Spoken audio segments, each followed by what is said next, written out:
All right, next one we'll look at is going after the throat with a C grip.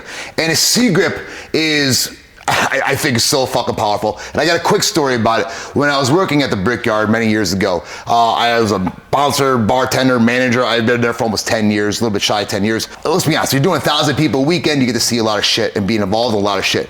And at one of the nights, our door was pretty large, but there's multiple parts of the door.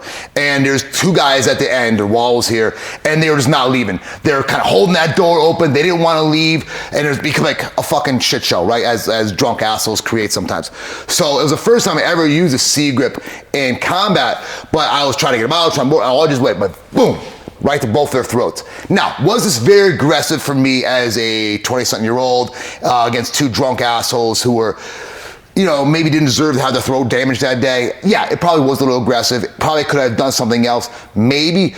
But when you're in the heat of the battle and they are very, they're aggressive, they're being douchebags, they're yelling, it's fucking chaos. People want to get in, people want to get out, and they're just holding that whole thing up. And so it went boom to both their throats. End up kind of like coming underneath the chin like that. Well, they instantly let go of the grip and of the door. They're out, and I was able to close the door, lock it, and we were good. So it was an interesting thing for me because I remember thinking, wow, that shit was more powerful and more easier than I expected. That if I need to clear someone backwards, coming to that C grip, to that throat, I don't have to grab it per se.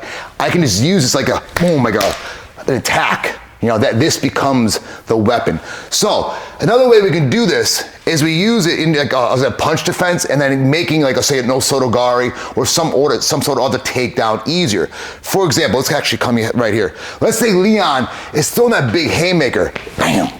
This might be my first reaction where I get my guard up, but I'm now just finding the face, okay? It could be, I'm coming here, bam, then to my C grip. When we establish an overhook control, I keep that C grip, I'm not gonna take it down, don't worry. And you can see how I can drive him very easily over my leg. So very good tool to not only create a lot of pain in the throat.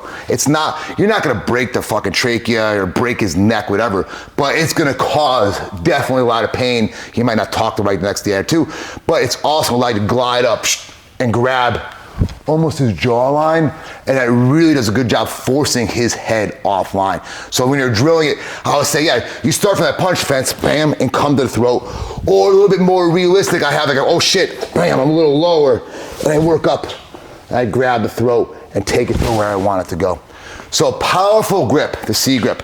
And it's, one of our coaches, Sensei Kenny, he does it on the ground. He uses like I forget the true name, he has a dirty name for it, but he'll use the hand here and like choke people out different ways.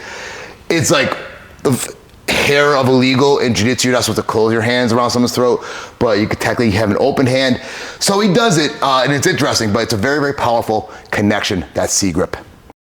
All right, we all know that the groin shot is obviously a self-defense equalizer. It's fairly easy and easy, we got a guy in front of me, bang, all right. Now, we're being truthful, keeping your toes pointed up into the groin, you're gonna hit the balls better. If I keep a flat foot, yeah, maybe I might not hit cleanly as much, and I might not get as clean a reaction. But I got a funny story about after a holiday bash or Cobra Kai bash, Sheehan, Russell, and Larry and I were having a conversation about this actual topic, like dirty tactics and how to use, we called it Kempo Jitsu back in the day, some like that close range dirty tactics I would use in a fight. And let's be honest, we had a little bit of sake at the time, so we were kind of feeling in a good mood, laughing a lot. And Sheehan's like, oh, I got one for you. I'm not gonna do it to you, right? But the whole sequence was a nut shot. Beat him. Oh, again. Oh, jeez. I think he's gonna want a little longer this time. Ouch. Up to the chin shot and then down into the trap. And he did it to me fast, bop, bop, boom. I was like, oh fuck, that sucked. And he like nut tapped me a little bit and hit me in the chin and dropped me. Then one of my good friends, Gary, who was, he was probably like a blue or brown belt at the time. I'm like, Gary, you gotta see this, come here. And he's like, yeah, what? Because he had a few sakis too. And Shion came over, he's like, Shion, can you do that again? He's like, what? And Shion goes, boom. Fucking poor Gary got nut shotted so bad. When his head came down, then Shion came underneath his chin, boom, bought his head up, and then dropped him again on the trap. And poor Gary was on the ground, and then Shion and I are having a good laugh at what Shion had just done to Gary. Again, a little sadistic, but that's Cobra Kai for you. We like to have a little bit of fun back then. What I liked about this combination, or just a thought, no matter what, was that it wasn't just a groin shot, that it was a complete continuation. It was a bam, boom, and then dropping again. And it was just a cool combination, an interesting way to like chain a nut shot. Now, Leon asked right before we started this, why are we doing this? And this comes from actually Japanese Jiu-Jitsu, being on the ground, the nut shot, where you're using the hitting of your own arm to basically whip the hand into the back of the nuts. Instead of just coming straight, boom, and it gets this kind of feel, and then you just carry it up and drop it down. Fun combination, do it with your friends, make them laugh, and destroy their nuts. All right, we got an interesting story now, biting. Bite hard. hard, bite hard. Look at this guy. What does it say? I got fucking bit. What's the full tattoo? I got fucking bit bonus. Oh, They gave him the bonus, right? And not biting as a self-defense, but how Cole got bit. Cole also works as security bouncer. Your head bouncer, head security there? Yes. At Illicit in Manchester. Very popular, like brewery, club, all that. So Cole works there every weekend. And tell us what happened to this hand there. Yeah. So there was a guy who was definitely under the influence of more than just alcohol. Pretty much we had to kick him out, and then while kicking him out, he wanted to get extremely aggressive, and after telling him a lot of times to leave, he kept coming back trying to throw punches, so things had to escalate to a physical level. While he was trying to punch me, I'm just trying to grab him and restrain him because I'm not out here trying to harm people.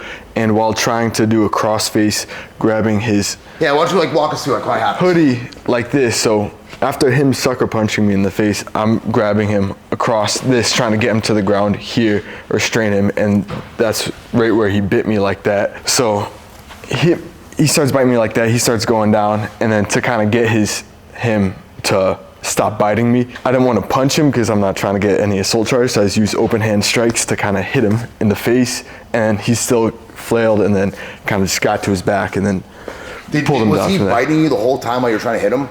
Yeah, I was just trying to hit him. So he wouldn't let go of that bite? No, it was, I felt his teeth sinking into my hand. I was just hit him. And then when we got to the ground, I just had him threatening a rear naked, and I won't go to the ground, but I just kept him here. He's trying to grab his waistband. Obviously, I don't want him to grab his waistband, so I kept trying to pull it up, but then he would try biting my hands again, and then he ended up biting this forearm, or then I guess it came out, and then he bit this, so I just used this, and I had a jacket on, so I just pressed his jaw so he wouldn't be able to put much force into it. Yeah. And left it there till the police came.